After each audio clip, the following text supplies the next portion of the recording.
Baik, terima kasih banyak Bapak dan Ibu guru SD Negeri 6 Banjaranyar semuanya sudah bersedia untuk hadir pada diseminasi pagi hari ini.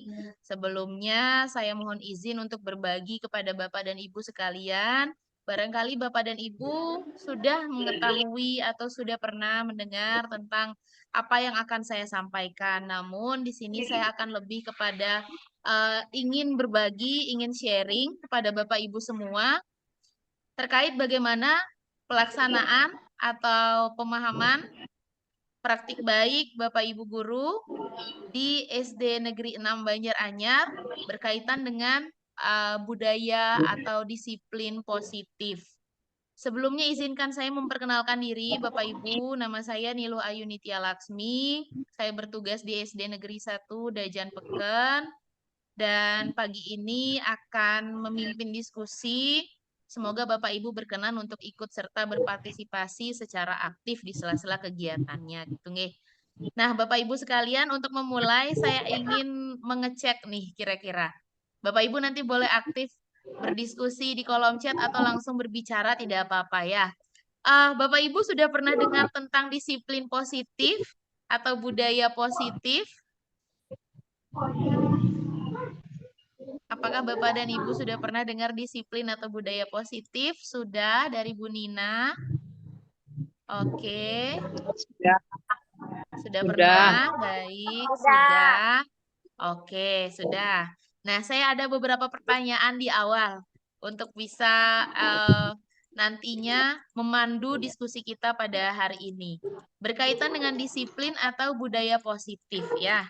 Menurut Bapak dan Ibu sekalian, menurut Bapak dan Ibu guru sekalian, kira-kira apakah disiplin positif itu sudah berlangsung di sekolah Bapak Ibu dan adakah contoh yang bisa diberikan? Apakah di kelasnya mungkin atau dalam ruang lingkup sekolah, ruang lingkup yang lebih besar, atau pada saat keseharian dengan siswa sudah diterapkan dan mungkin bisa memberikan contoh seperti apa? Dari yang sudah Bapak Ibu pahami saja, nggih? Tidak ada benar dan salah di sini. Silakan Bapak Ibu boleh di kolom chat boleh. Langsung juga silahkan.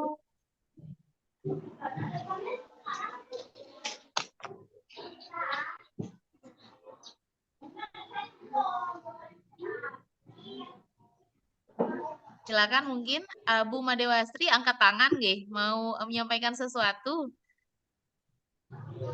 Seperti apa contoh budaya atau disiplin positif yang sudah pernah diterapkan oleh Bu Madewastri di sekolah atau di kelas yang Ibu ampu?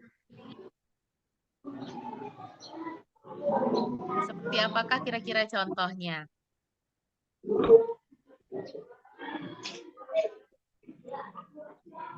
Silakan Ibu, boleh? Waktunya dipersilakan.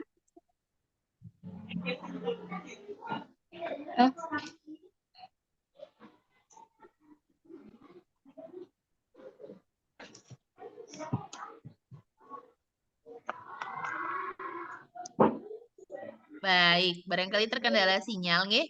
Nah, Bapak Ibu, saya berikan satu contoh. Ketika mungkin Bapak dan Ibu belum dijadikan budaya dulu ya, karena disiplin positif itu kan nantinya bermuara pada budaya positif. Kalau sudah kita jadikan budaya, berarti itu sudah menjadi sebuah kebiasaan atau pembiasaan. Awal-awal mungkin sulit Bapak Ibu, misalnya nih membiasakan untuk anak-anak itu mau menyapa gurunya ketika bertemu, itu termasuk sebuah pembiasaan yang lama-lama menjadi budaya atau disiplin yang memang dipahami oleh murid-murid itu ketika mereka ketika mereka sadar bahwa itu adalah sesuatu yang harus dilakukan, maka itu disebut sebagai disiplin positif. Kemudian, kalau misalkan Bapak Ibu punya aturan di kelas, aturannya adalah anak-anak kalau yang tidak buat PR nanti dapat konsekuensi atau dapat hukuman. Nah, maka karena mereka menghindari itu, mereka berusaha untuk senantiasa disiplin membuat PR. Itu juga merupakan salah satu bentuk disiplin positif. Artinya, apapun yang selama ini Bapak Ibu sudah pernah lakukan, di sekolah, di kelas.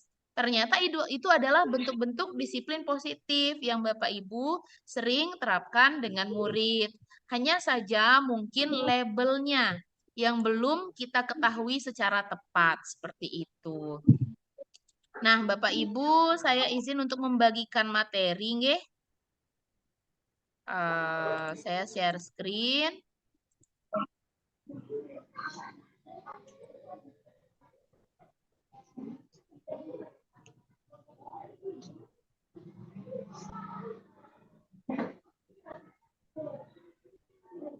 Sudah terlihat ya, Bapak Ibu?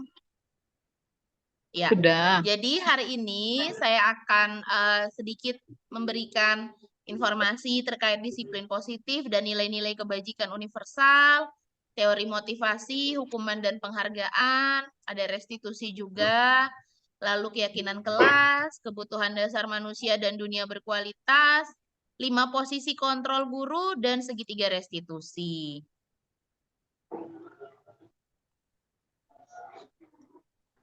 Nah, ini yang tadi sudah kita bahas Bapak Ibu, budaya positif itu seperti apa, budaya positif yang sudah diterapkan bagaimana, dan contoh penerapannya di sekolah seperti apa. Jadi, secara umum, apa nilai-nilai yang diyakini oleh guru, murid, dan seluruh warga sekolah, dan itu memang berasal dari pendapat murid, berasal dari keinginan seluruh warga sekolah, supaya sekolah itu punya sebuah pembiasaan yang baik, itu bisa kita katakan sebagai budaya positif. Jadi salah satu unsurnya adalah disiplin positif sebagai wadah untuk menciptakan budaya positif supaya pendidikan kita sesuai dengan filosofi Bapak Pendidikan Nasional yaitu Ki Hajar Dewantara. Kemudian Bapak dan Ibu, kalau kita sering mendengar kata disiplin, kita terapkan ke anak-anak, disiplin itu sering kita ibaratkan sebagai sesuatu yang harus dilakukan, tidak boleh dilanggar, sifatnya mutlak, tidak bisa ditawar. Sebenarnya, disiplin itu berawal dari ketika seorang individu sudah merasa merdeka.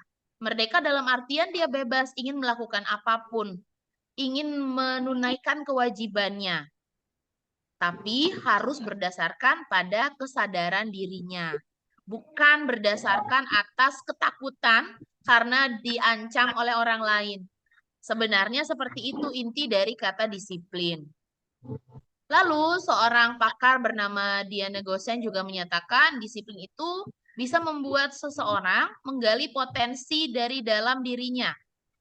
Disiplin itu juga bagaimana sebuah upaya ngontrol diri, penguasaan diri, tindakan mana yang boleh dan tidak boleh dia lakukan, seperti itu. Itu juga merupakan salah satu bentuk disiplin. Maka ketika Bapak Ibu mengamati anak-anak, mereka sudah terlihat bisa mengontrol dirinya, mereka terlihat bisa memilih mana yang tidak dan boleh dia lakukan, maka itu sudah termasuk penerapan disiplin dari dalam diri anak seperti itu. Kemudian tugas kita sebagai guru, sebagai pendidik apa? Supaya bisa menerapkan disiplin ini kepada murid-murid. Supaya bisa membuat murid-murid menjadi lebih disiplin. Ya sudah tentu gurunya harus memiliki teladan terlebih dahulu. Gurunya dulu yang harus mencontohkan disiplinnya seperti apa. Sehingga nanti murid bisa berpedoman dan menggugu, meniru apa yang dilakukan oleh gurunya. Berkaitan dengan disiplin tersebut, Bapak Ibu, ternyata ada nilai-nilai kebajikan yang berlaku secara universal yang menjadi fondasi dari sikap disiplin positif. Kemudian nilai-nilai itu juga merupakan nilai-nilai yang sudah disepakati bersama, terlepas dari adanya perbedaan suku, agama, latar belakang sosial budaya. Kemudian nilai-nilai ini juga merupakan sifat-sifat positif dasar manusia yang ingin dicapai oleh semua orang, setiap individu. Apa saja nilai kebajikan itu? Kalau kita kaitkan dengan penerapan profil pelajar Pancasila, Maka ada beriman dan bertakwa, mandiri, bernalar kritis, berkebinekaan global, gotong royong, dan juga kreatif. Jadi, hendaknya kita juga mampu memiliki parameter apakah anak itu sudah memiliki disiplin. Kalau dia sudah menunjukkan sikap-sikap dari poin pertama, dia sudah bisa mandiri, dia sudah bisa bernalar kritis, meskipun mungkin kadarnya tidak terlalu mendalam Bapak Ibu. Jadi kalau mungkin Bapak Ibu mengajar murid-murid kelas 1, kelas 2, kelas 3, ya, murid kelas bawah begitu. Kita kan tidak bisa memaksa mereka harus melakukan contoh-contoh penerapan perilaku yang sangat dalam sekali, sangat tinggi sekali, mungkin C6 gitu. Belum bisa dia mencipta, tapi ketika dia sudah bisa memperlakukan sesama temannya dengan berlandaskan nilai-nilai profil pelajar Pancasila itu, maka dia sudah termasuk menerapkan nilai kebajikan dan sudah termasuk menerapkan disiplin positif untuk dirinya dan untuk lingkungan sekitarnya. Berkaitan dengan disiplin, Bapak Ibu. Bapak Ibu mungkin pernah dengar ketika kita sudah biasa mendisiplinkan anak. Apakah disiplin itu karena dia takut terhadap sesuatu hukuman atau karena dia ingin mendapatkan sebuah penghargaan atau hadiah atau karena dia tahu bahwa sesuatu yang dia lakukan nantinya akan berdampak buruk atau kurang baik terhadap dirinya atau terhadap orang lain. Nah, ternyata itu semua ada teorinya. Diana Gosan menyatakan ada 3 hal yang menyebabkan seseorang memiliki motivasi untuk bisa melakukan disiplin positif. Pertama, karena orang itu menghindari ketidaknyamanan. Jadi karena dia nggak pengen dihukum, dia nggak pengen dalam sesuatu yang tidak nyaman, lalu dia melakukan disiplin positif itu. Lalu yang kedua, ada orang atau anak yang ingin mendapatkan imbalan. Atau karena ingin dikasih penghargaan, ingin dipuji, ingin mendapat nama baik. Makanya dia melakukan disiplin positif itu. Dia melakukan nilai-nilai kebajikan itu. Lalu yang ketiga, karena memang mereka sudah punya motivasi yang kuat dari dalam dirinya. Mereka ingin menjadi orang yang mereka inginkan, mereka mungkin punya idol atau tokoh idola, mereka lihat mereka seperti apa, lalu mereka ingin jadi seperti itu. Jadi dia sudah punya nilai-nilai, dia menghargai dirinya, dia sadar dia melakukan kebaikan itu untuk dirinya sendiri, maka itu juga bisa menjadi motivasi. Mengapa seseorang ingin melakukan disiplin-disiplin positif. Kalau menurut Bapak Ibu guru sekalian, dari 3 motivasi ini, kira-kira yang mana paling kuat dampaknya untuk bisa seorang anak itu melakukan nilai-nilai kebajikan atau disiplin positif? Nomor 1, 2, atau 3? Yang mana Nomor motivasi yang 1, paling kuat? untuk menghindari ketidaknyamanan dan hukuman. Nomor 1. Menghindari ketidaknyamanan. Baik, Bu Loris pilih yang nomor 1. Bapak Ibu yang lain Iya. bagaimana? Kira-kira yang mana paling kuat motivasinya? Kalau untuk murid ya, kalau untuk guru nanti beda lagi, kita coba diskusikan. Kalau menurut Kalau untuk saya murid, yang nomor 2. oh ini ya untuk mendapat hadiah ya Bu Nina ya. Ya, itu mendapat hadiah. Pasti Bu Nina pernah punya pengalaman nih dengan muridnya ya. Ya pasti. Seperti apa Bu murid yang dikasih hadiah itu awalnya? Mungkin kalau misalnya kita memberi muridnya hadiah itu untuk memotivasi dia lebih mau untuk menerapkan kesepakatan atau keyakinan kelas yang sudah kita buat. Oh gitu, oke baik. Berarti karena dikasih iming-iming hadiah sama Bu Nina, Ya, muridnya jadi mau gitu. Syukurlah ya kalau gitu mau. ya Bu ya. Ya. Oke, terima kasih Bu Nina. Bapak Ibu yang lain bagaimana kira-kira? Sudah ada yang pilih 1, sudah ada yang pilih 2, sudah ada yang pilih... Belum ada yang pilih 3 ternyata. Apakah ternyata murid-murid kita belum punya kesadaran diri? Mereka mau jadi seperti apa? Mereka menghargai dirinya, sehingga pada akhirnya mereka belum punya motivasi intrinsik. Sepertinya memang murid-murid kita banyak yang belum bisa menggunakan landasan nomor 3. Jadi motivasi intrinsik mereka kurang kuat. Barangkali kalau mereka dibiasakan untuk melakukan motivasi karena menghindari ketidaknyamanan, karena untuk mendapatkan hadiah, baru lama-lama mereka bisa pindah motivasinya menjadi motivasi intrinsik yang lebih kuat, yaitu nomor 3. Bapak Ibu sekalian, dalam teori motivasi ini ternyata jika seseorang hanya ingin menghindari ketidaknyamanan atau ingin menghindari hukuman, maka ada kemungkinan ketika mereka nantinya tidak terlihat oleh orang lain, ketika tidak ada yang mengawasi, maka mereka bisa saja eh, melanggar hukuman itu, Iya. melanggar nilai-nilai yang bisa membuat mereka dihukum. Misalnya di jalan, gitu ya, lampu merah kan tidak ada yang lihat sebelum ada CCTV. Ya sudah, dilanggar saja. Berarti itu bukan motivasi karena ketidaknyamanan, sudah berubah gitu.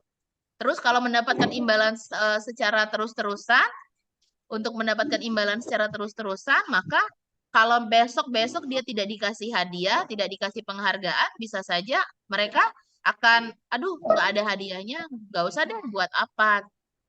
Berarti yang paling kuat itu sebenarnya motivasi yang nomor 3, Bapak Ibu. Namun tetap untuk bisa membuat seorang anak punya motivasi intrinsik yang kuat, harus dibiasakan, dikomunikasikan. Makanya sekarang kita akan bicara tentang hukuman, penghargaan, dan restitusi, Bapak Ibu ya. Nah, tujuannya apa disiplin positif ini? Supaya kita bisa menanamkan motivasi yang ketiga. Mereka ingin jadi seperti apa, mereka percaya dengan nilai-nilai yang mereka miliki, dan tentunya ini akan memiliki dampak jangka panjang. Bukan hanya sebulan, 2 bulan, tapi mereka akan bawa seumur hidupnya. Jika mereka meyakini mereka punya nilai-nilai itu. Berkaitan dengan pemahaman disiplin positif, kita sebagai pendidik harus tahu, harus paham bahwa kadang-kadang ketika Bapak Ibu menghukum seseorang anak, itu kan tidak diprediksi ya, tidak direncanakan. Oh, besok saya menghukum anak ini karena ini. Pasti tiba-tiba ada masalah. Ada sesuatu yang tidak bisa dikontrol, akhirnya untuk bisa menenangkan situasi ya sudah dihukum saja. Tapi ternyata hukuman itu sifatnya hanya satu arah, Bapak Ibu. Dan bisa saja hukuman itu bukan disepakati oleh murid sebelumnya. Kadang-kadang ketika guru menghukum murid, itu bisa membuat dampak yang kurang baik pada murid. Misalnya muridnya mungkin trauma, muridnya nggak senang dengan perkataan gurunya, akhirnya dibawa terus, sakit hati sampai dia tamat, barangkali seperti itu. Ada yang seperti itu Bapak Ibu. Akhirnya karena dia tidak Ada. nyaman dalam jangka panjang, dia punya kesan yang kurang baik. Bukan hanya dengan gurunya, tapi juga dengan sekolah. Maka dari itu, bukan berarti kita tidak boleh menghukum, hanya saja nantinya ada saat-saat tertentu di mana guru boleh memberikan hukuman sebagai posisi penghukum pada murid, tetapi tidak disarankan untuk dilakukan setiap saat. Kemudian, supaya bisa mendisiplinkan murid yang positif, maka kita lakukan yang kedua dan yang ketiga.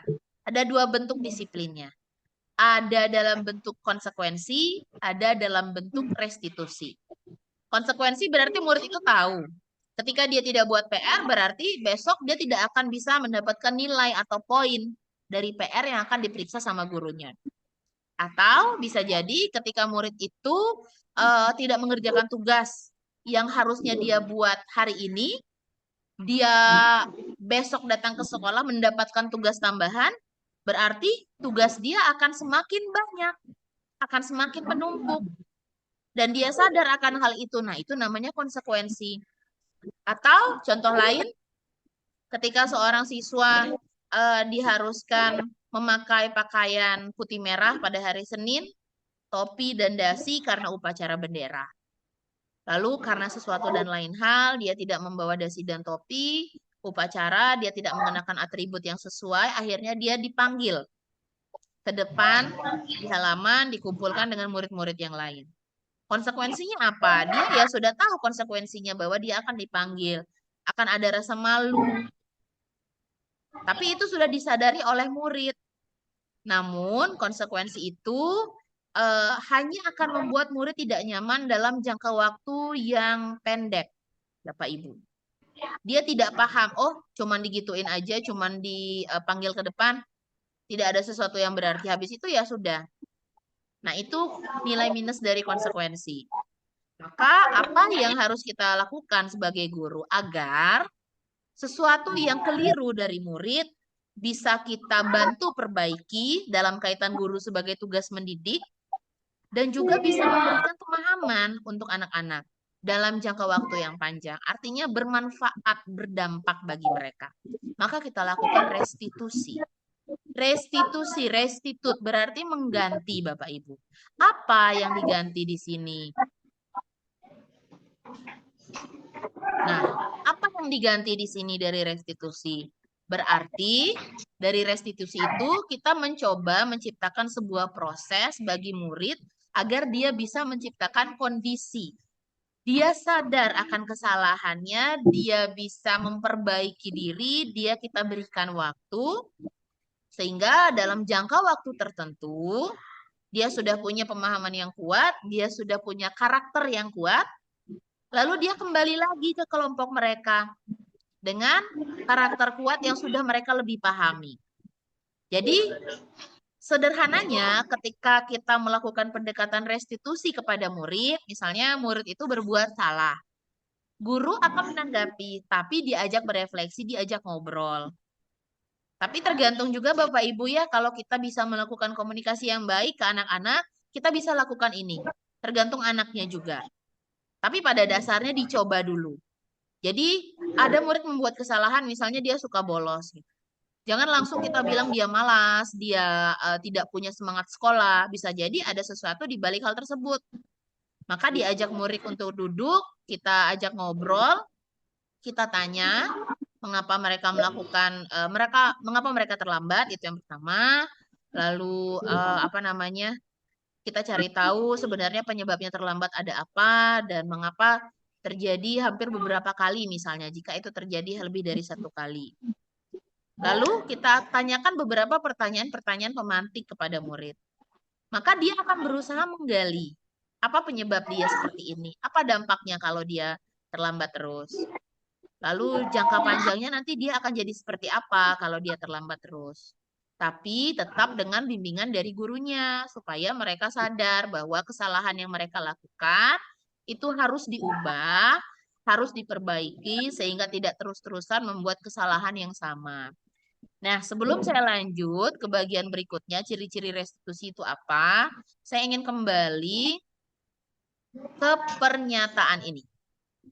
Bapak Ibu boleh bantu saya untuk menjawab ya.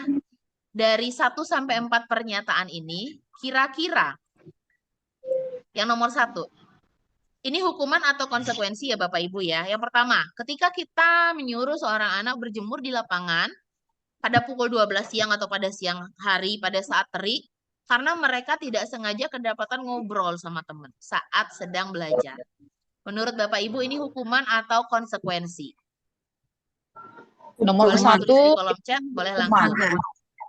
Nomor ya, 1 itu adalah hukuman. Oke. Kalau nomor 2, membersihkan coretan yang dibuatnya di meja tulis. Konsekuensi. Oke. Nomor 3, dia membersihkan WC sekolah karena mematahkan pensil teman. Konsekuensi. Hukuman atau konsekuensi? Hukuman atau konsekuensi yang nomor 3? Hukuman. Baik, kita simpan dulu jawabannya. Nomor 4, karena kehilangan 10 menit jam istirahat, karena mengerjakan tugas lambat, dan dia datang terlambat, maka dia tertinggal pelajaran selama 10 menit. Jadi muridnya datang telat. Konsekuensi. Ya. Baik, Bapak Ibu guru sekalian sudah paham ternyata ya apa itu perbedaan hukuman dan konsekuensi. Kenapa yang nomor 1 itu disebut sebagai hukuman, Bapak Ibu? Karena Berjemur di lapangan. Ya. Karena berjemur di dijemur lapangan. di lapangan. Karena dijemur. Iya, tidak mendidik ya yang nomor 1 ya.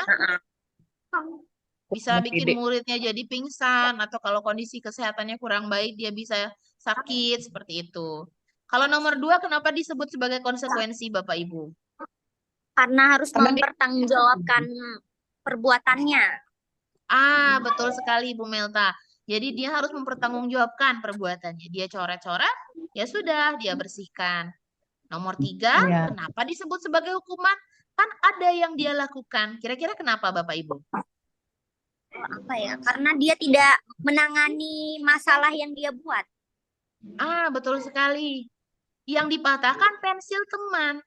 Tapi kenapa muridnya membersihkan WC? Tidak relevan.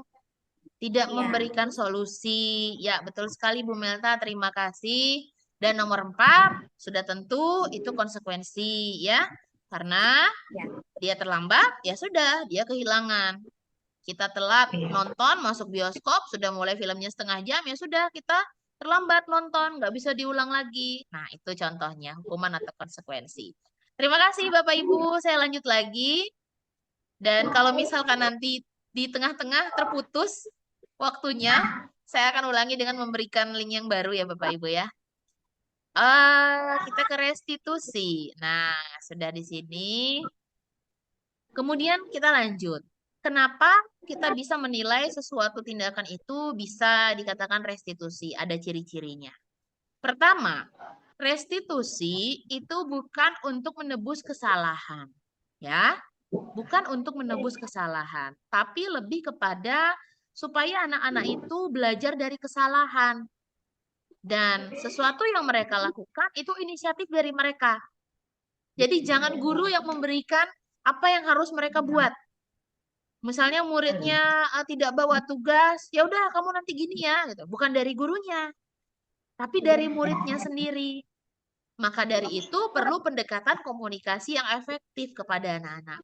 Oh, kamu hari ini tidak bawa tugas, teman-teman yang lain sudah bawa. Terus gimana sebaiknya? Apa yang Bu Guru nilai kalau kamu tidak bawa tugas kamu? Ya udah Bu, kalau gitu saya bikin tugas yang lain saja, misalnya gitu muridnya. Bisa kamu lakukan sekarang? Bisa. Berarti kesanggupan dari anak itu. Dia yang mau memperbaiki, belajar dari kesalahannya. Artinya besok-besok kalau dia memang terlambat, tidak bawa tugas, dia yang akan rugi karena dia harus membuat tugas itu on the spot. Tepat di tempat itu juga, pada saat itu juga. Beban tambahan. Tapi itu merupakan sesuatu yang harus mereka lakukan karena kesadaran dirinya. Itu yang pertama. Jadi restitusi itu bukan untuk menebus kesalahan, Bapak Ibu ya.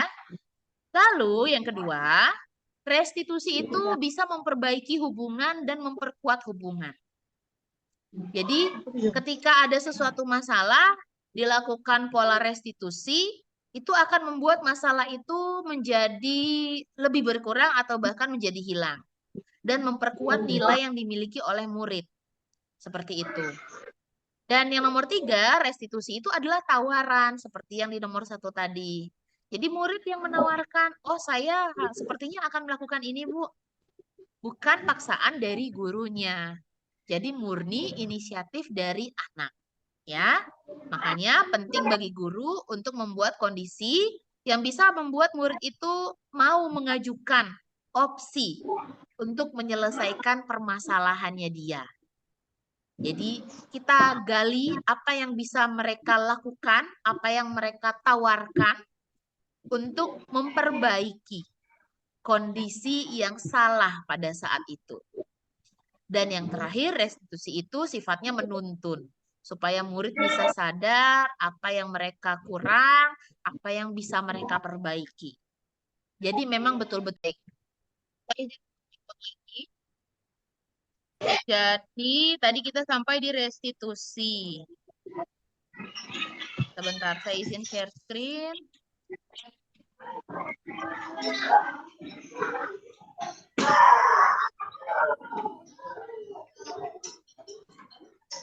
Ya, tadi kita sampai di sini ya Bapak Ibu ya. Jadi ciri-ciri restitusi itu ada sampai nomor 4. Yang terakhir itu menuntun untuk melihat lebih ke dalam diri. Berikutnya,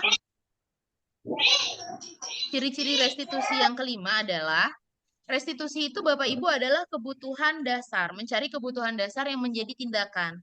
Artinya, apa kebutuhan yang dibutuhkan oleh seseorang? Apakah dia butuh akan penguasaan karena merasa tidak punya kekuasaan?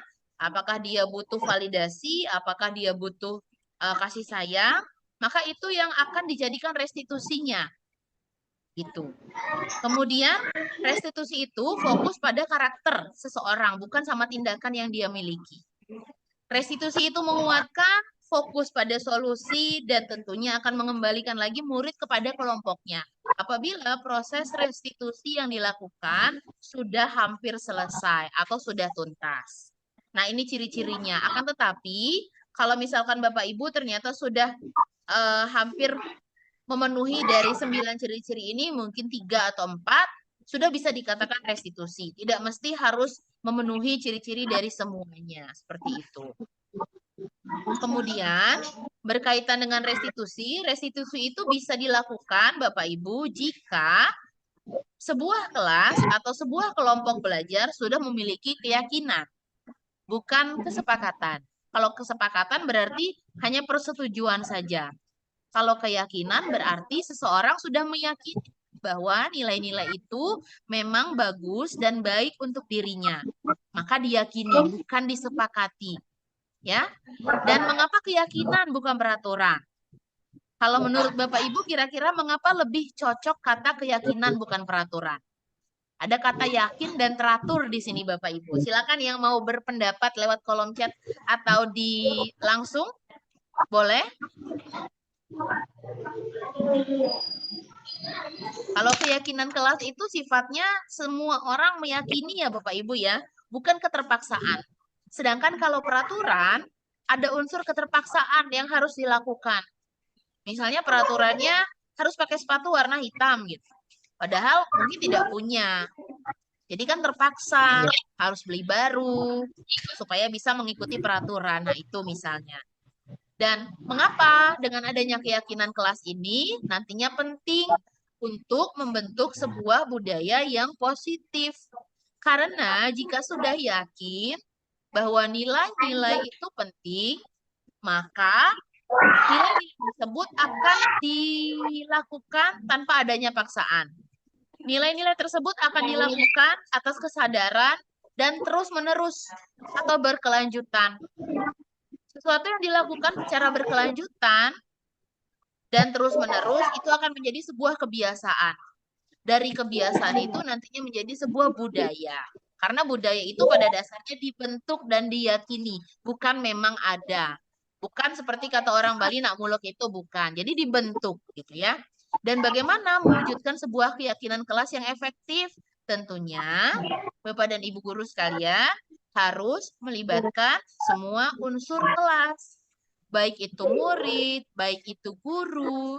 Jadi semuanya diajak berdiskusi. Kalau memang diyakini, disepakati, dan itu memang nilai-nilainya berdampak bagi seluruh kelas, seluruh warga kelas, maka yakini itu sebagai keyakinan kelas. Artinya bukan lagi kepada murid itu nantinya akan takut. Takut dihukum, takut akan ketidaknyamanan, tapi dia sudah yakin. Supaya tetap dilakukan atas dasar kesadaran dari masing-masing siswa. Nah, saya lanjutkan. Sekarang kita membahas tentang keyakinan kelas, maka oke.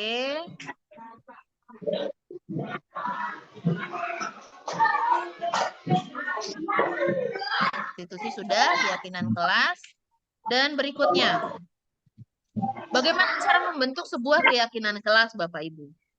Ada tahapan-tahapan yang dapat dilakukan. Mungkin bisa membantu Bapak dan Ibu guru dalam menyusun keyakinan di kelasnya masing-masing. Pertama, keyakinan kelas tersebut sifatnya abstrak. Lebih abstrak daripada peraturan. Artinya boleh detail, boleh tidak. Boleh sesuatu yang memang diyakini, tapi menurut orang lain mungkin tidak terlalu masuk akal, tapi diyakini oleh kelas itu, tidak apa-apa. Kemudian, keyakinan kelas itu berupa pernyataan-pernyataan yang sifatnya terbuka atau universal. Artinya berlaku kepada siapa saja, bukan hanya untuk murid, tapi juga untuk guru. Ya, karena guru juga ikut terlibat dalam kelas itu. Kemudian, untuk membuat keyakinan kelas harus dalam bentuk kalimat positif. Tidak boleh ada kata jangan, dilarang, seperti itu. Jadi kalau kalimatnya positif, tentu akan memberikan efek yang positif juga bagi yang membaca dan memahaminya. Lalu yang paling penting adalah keyakinan kelas itu kalau bisa jangan terlalu banyak. Supaya apa? Tidak terlalu susah nanti diingat dan memang betul-betul dipahami oleh semua warga kelas. Ya, kalau keyakinan kelasnya terlalu banyak, Bapak Ibu justru akan meribetkan, akan menyulitkan anak, menyulitkan guru. Lalu pembentukan keyakinan kelas yang nomor 5. Sebaiknya memang sesuatu yang bisa diterapkan di lingkungan kelas itu. Jangan cari sesuatu yang sulit diterapkan. Nanti akan menyulitkan warga yang ada di kelas.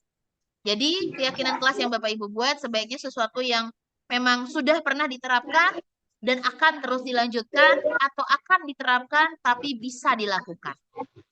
Lalu yang nomor 6, tentunya semua warga kelas harus berkontribusi secara aktif dalam pembuatan keyakinan kelas tersebut.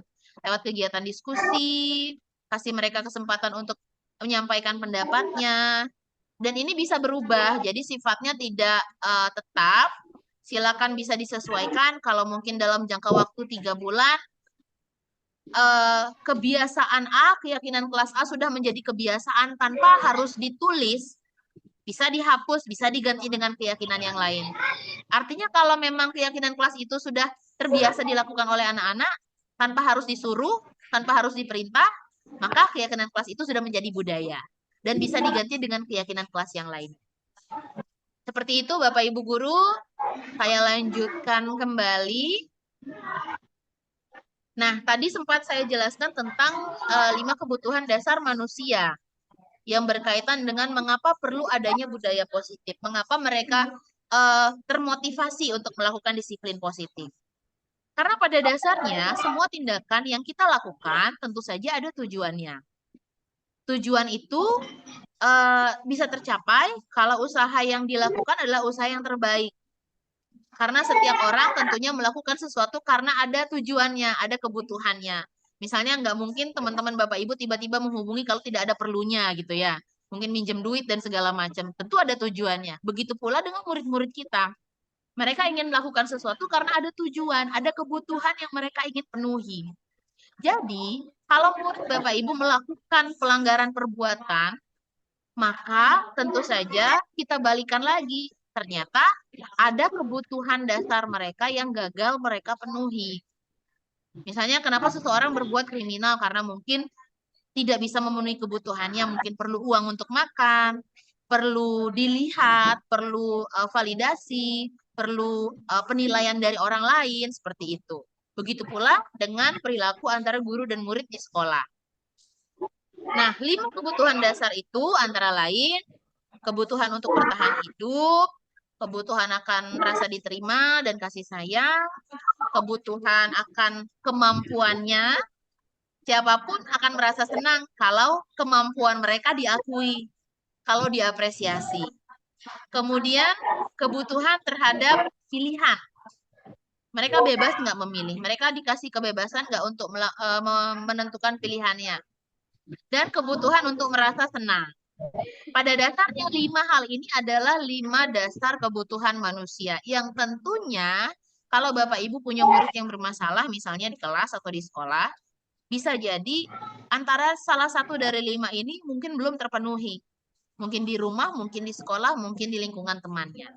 Jadi perlu kita sebagai guru untuk kembali melihat sebenarnya apa yang menjadi alasan adanya pelanggaran, adanya perbuatan yang kurang sesuai dengan norma-norma di sekolah, seperti itu. Nah, saya lanjutkan kembali Bapak dan Ibu, berkaitan dengan 5 kebutuhan dasar itu, maka ketika guru menerapkan disiplin positif dalam ruang kelas, ada beberapa posisi, 5 posisi kontrol yang bisa diterapkan oleh seorang guru dalam melakukan kontrol agar murid-muridnya mau melakukan disiplin positif. Yang pertama sebagai penghukum, yang kedua sebagai pembuat rasa bersalah, yang ketiga sebagai teman, yang keempat sebagai pemantau, dan yang kelima sebagai manajer. Apa maksud dari 5 posisi kontrol ini? Mungkin yang lebih sering kita lihat adalah posisi sebagai 1, 3, dan 4. Tapi pada dasarnya Bapak dan Ibu sudah sering melakukan posisi nomor 2 dan nomor 5 secara tidak langsung. Tanpa mungkin tahu labelnya seperti apa, tapi sudah sering dilakukan. Kita coba lihat ya Bapak Ibu di selanjutnya. Nah, kalau guru itu punya posisi sebagai penghukum, biasanya dia akan menggunakan hukuman fisik atau verbal. Dengan contoh seperti yang sudah saya tuliskan. Jadi ada ancaman, ada penghakiman. Itu biasanya posisi guru sebagai penghukum. Kemudian, kalau Bapak Ibu mungkin sering melakukan seperti kalimat yang di sebelah kanan saya ini. Ini adalah contoh-contoh ketika seorang guru itu melakukan posisi atau membuat dirinya menjadi posisi pembuat rasa bersalah. Jadi ketika seseorang dihadapkan pada bagian ini, maka orang lain juga akan merasa nggak enak gitu kan. Jadi, oh iya ya, gara-gara saya nanti guru saya kayak gini. Nah itu membuat murid merasa bersalah. Jadi dengan cara seperti itu, guru bisa menjadikan atau mengontrol muridnya dengan menjadi tim kontrol pembuat rasa bersalah. Jadi membuat orang lain merasa nggak nyaman, merasa nggak enak dengan kata-kata yang dilakukan sehingga mau melakukan hal yang ditujukan. Seperti itu. Lalu untuk posisi yang nomor 3 itu ada posisi sebagai teman.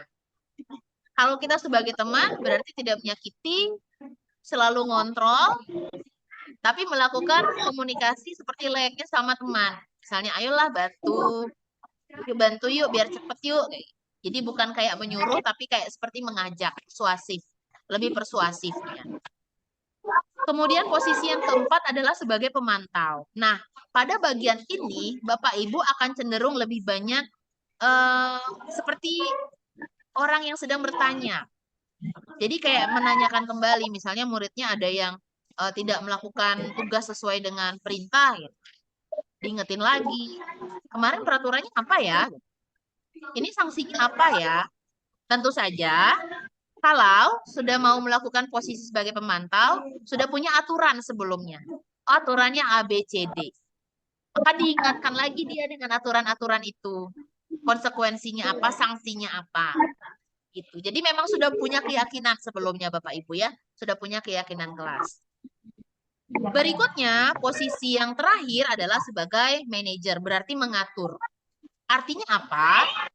Di sini, guru itu ketika melakukan sesuatu bersama-sama dengan murid, guru memberikan kebebasan kepada anak-anak untuk bisa melakukan tanggung jawab atas apa kesalahan yang mereka lakukan.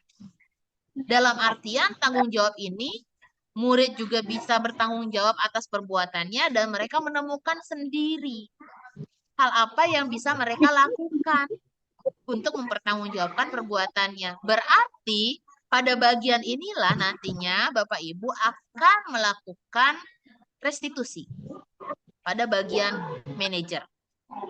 Apakah hanya pada bagian manajer saja? Tidak. Di semua posisi kontrol, Bapak Ibu bisa melakukan restitusi.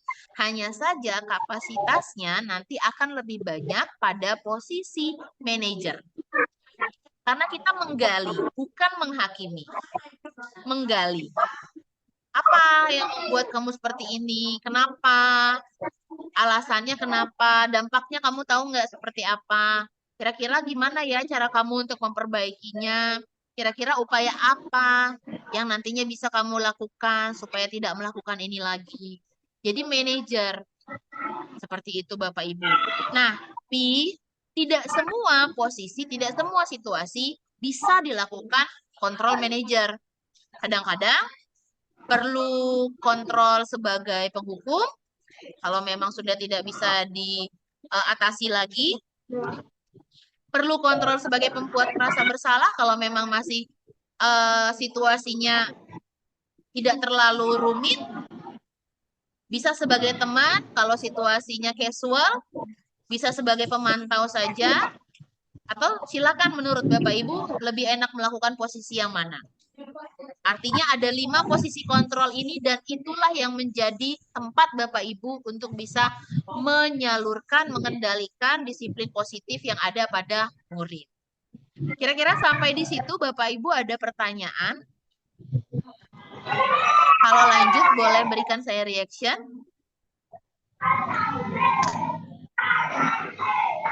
Lanjut. Oke, lanjut. Oke, baik kalau begitu. Kita sudah sampai di 5 posisi kontrol ya Bapak Ibu ya. Nah, Oke. sekarang saya mau ajak Bapak Ibu untuk menentukan. Ada 5 pernyataan di layar dan Bapak Ibu silakan bisa tentukan posisi kontrol yang digunakan itu yang mana. Yang pertama, kalimat pertama, saya kecewa sekali dengan kamu, diungkapkan oleh seorang guru kepada muridnya. Ini posisi kontrol yang mana yang cocok Bapak Ibu untuk kalimat yang pertama ini? Yang kedua. Yang kedua itu yang mana tadi? Yang kedua itu si guru tersebut memberikan dengan kata-kata yang agak bijaksana. Jadi supaya siswanya merasa bersalah. Ya, betul sekali. Jadi pembuat saya rasa bersalah. Iya. Betul, pembuat rasa bersalah. Kalau yang bagian ini, ayolah lakukan demi ibu ya. Ini merupakan posisi kontrol yang mana? Kira-kira. Keempat ya? Sebagai apa, Bu? Keempat apa ya? Keempat ya tadi itu ya? Sebagai teman, Ayolah, ya betul. lakukan. Ya, Ya. betul sekali, sebagai teman. Kalau yang nomor 3, seorang guru mengatakan, kamu selalu jadi paling terakhir. Ini posisi yang mana biasanya? Saya kembalikan lagi ya di sini ya. Kamu selalu jadi paling terakhir. Jadi ada penghakiman di situ. Bagi Iya, posisi penghukum. penghukum ya. Penghukum. Iya. Ya, Penghukum. betul sekali, penghukum. Berikutnya, ada pertanyaan seperti ini. Kira-kira punya rencana apa untuk menyelesaikan masalah yang sekarang? Ini posisi yang terakhir sebagai manajer. Manajer ya. Iya. Kalau yang terakhir. Nah, kalau pertanyaan dari guru seperti ini, kira-kira ini posisi yang mana? Apakah kamu ini mau stiker bintang? Yang mana tadi ya? Yang manakah kira-kira?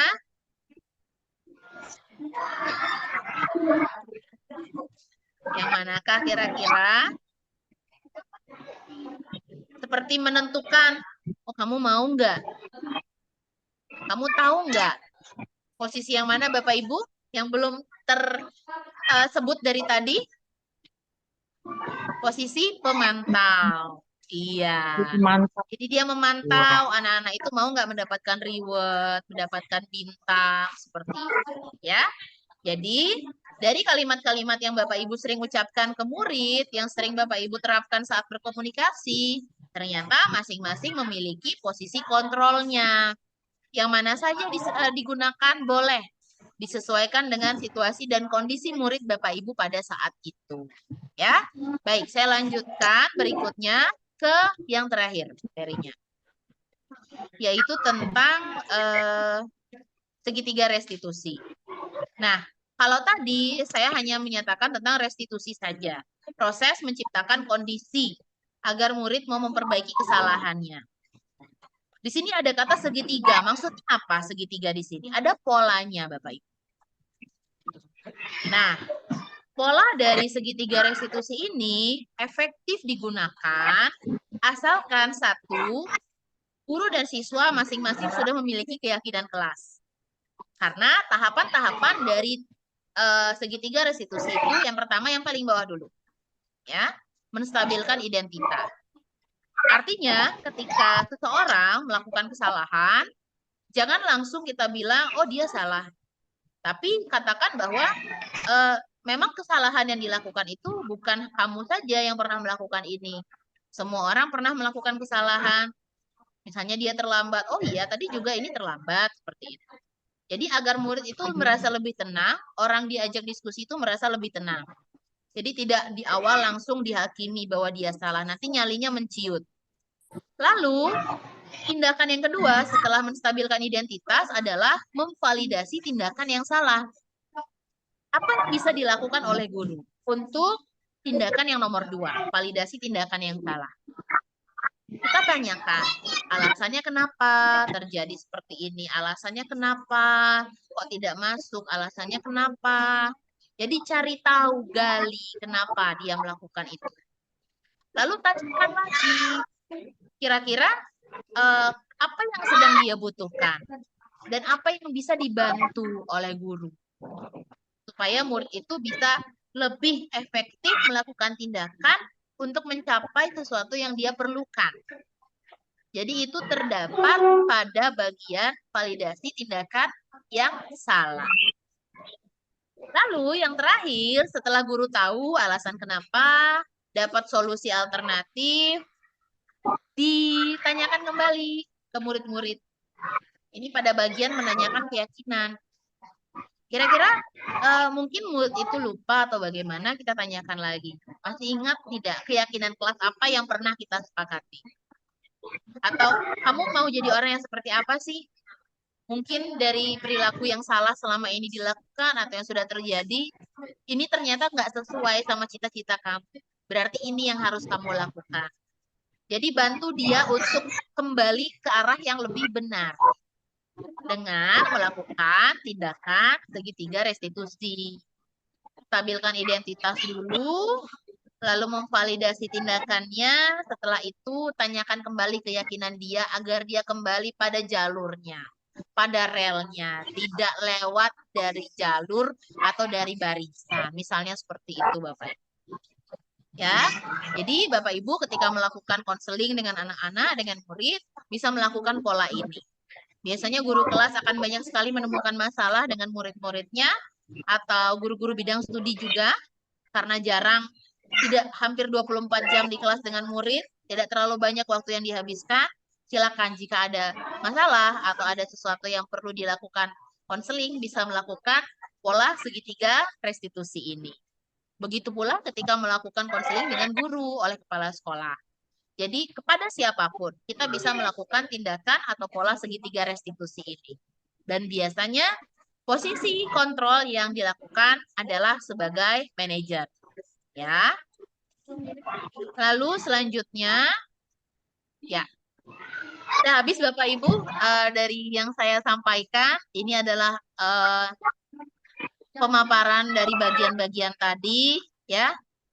Tujuannya apa kita menstabilkan identitas supaya kita bisa mengubah identitas seseorang yang dianggap gagal karena kesalahannya. Tapi dia tidak melihat kegagalan itu atau kesalahan itu sebagai sesuatu kalau dia gagal pada saat itu. Kenapa kita perlu memvalidasi tindakan yang salah? Supaya kita tahu, orang juga paham bahwa yang diajak komunikasi itu paham bahwa ada kebutuhan yang ingin dia penuhi. Kenapa kita menanyakan keyakinan? Supaya kita bisa kembali mengarahkan dia, memotivasi mereka secara internal dan punya nilai-nilai yang ingin mereka kuatkan kembali. Bapak Ibu sekalian, kurang lebih seperti itu yang bisa saya sampaikan pada sesi hari ini. Bapak Ibu guru, apakah ada sesuatu yang ingin ditanggapi? Bukan berupa pertanyaan ya. Kalau ada sesuatu yang ingin ditanggapi boleh lewat kolom chat atau langsung. Saya persilahkan. Ya, dari awal sampai akhir materi tentang kedisiplinan kelas, keyakinan, segala macamnya itu sangat sangat mengingatkan kita. Sebenarnya itu hampir sudah dilaksanakan, cuma tadi itu pelabelannya itu belum. Iya, jadi terima kasih untuk mengingatkan semuanya, baik untuk guru, kepala sekolah, untuk siswa juga. Terima kasih masukannya untuk pagi ini, sangat berkesan. Terima kasih. Terima kasih Ibu sudah memberikan tanggapan, dan Bapak Ibu guru sekalian juga terima kasih karena sudah meluangkan waktu untuk mendengarkan sedikit sharing dari saya. Mudah-mudahan hal ini bisa kembali merefresh ingatan kita Apalagi menjelang tahun ajaran baru, akan banyak sekali murid baru yang akan kita terima dengan berbagai macam karakter. Semoga ini bisa menjadi manfaat bagaimana menghandle murid kita ke depannya. Baik, Bapak Ibu sekalian, saya ucapkan terima kasih banyak karena sudah berpartisipasi dan saya mohon maaf apabila dalam pelaksanaan hari ini ada sesuatu hal yang kurang berkenan. Kenapa kok Sekali udah lagi, terima kasih banyak Bapak Ibu. Silakan kembali melanjutkan aktivitas. Semoga aktivitas Bapak Ibu bisa berjalan dengan lancar. Karena tadi saya awali dengan selamat pagi dan Om Swastiastu, saya akhiri dengan selamat pagi dan Om Santi, Santi, Santi, Om. Terima kasih banyak Bapak Ibu sekalian. Saya izin untuk menghentikan Zoom-nya di pagi hari ini. Terima kasih.